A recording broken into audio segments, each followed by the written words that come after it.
नमस्कार विद्यार्थी मित्रांनो, स्वागत आहे आपलं यूट्यूब चॅनल ज्याचं नाव आहे मोहित मोटिवेटेड एक्झाम चॅनल। आज आपण बघणार आहोत महाराष्ट्र सेट एक्झाम 2016 रोजी झालेल्या पेपर 1 मधील प्रश्न। चला आता आपण सुरुवात करूया व्हिडिओला। प्रश्न क्रमांक 11, ज्यावेळेस संशोधन पत्रिकेचा रिकामी जागा उच्च असतो त्या इतर पत्रिकांपेक्षा जास्त महत्त्वाचा आहे असे सर्वसाधारण समजले जाते।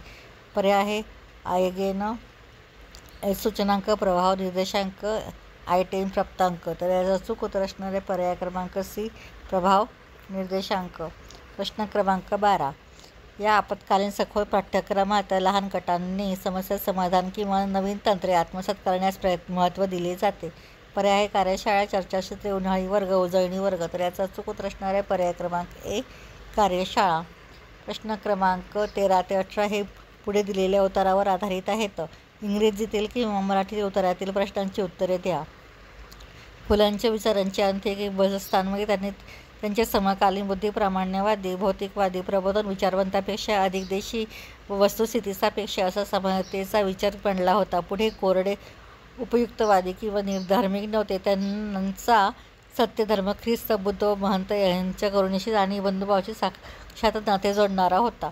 त्यामुळे इतर सुधारकांप्रमाणे त्याचं त्या तत्त्वघोषांची आणि सुधारणा वास्तववादांची पोपटपंची न करता फुले या समाजातील विषमतेच्या सर्व व्यावहारिक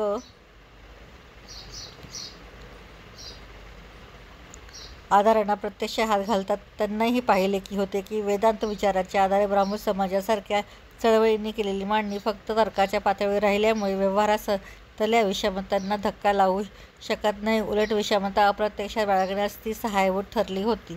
फुलांनी हिंदू धर्माची चिकित्सा केली आणि सत्यधर्माची मांडणी केली, पण याचा अर्थ त्यांना केवळ दार्शनिक काथ्याकुट्ट करायचा होता असा नाही, तर धार्मिक क्षेत्रातील सामाजिक व्यवहारात विषमतेचा जो सर्वाधिक असहाय्य व अमानुष आविष्कार त्या काळी आढळला होता त्याला अग्रक्रमाने हात घालण्याची गरज त्यांना भासली होती। त्यामुळे त्यांनी धार्मिक ग्रंथ, मिथके, समजुती, रूढी व लोकाचार यांच्याविरुद्ध सर्वप्रथम आवाज उठवला होता।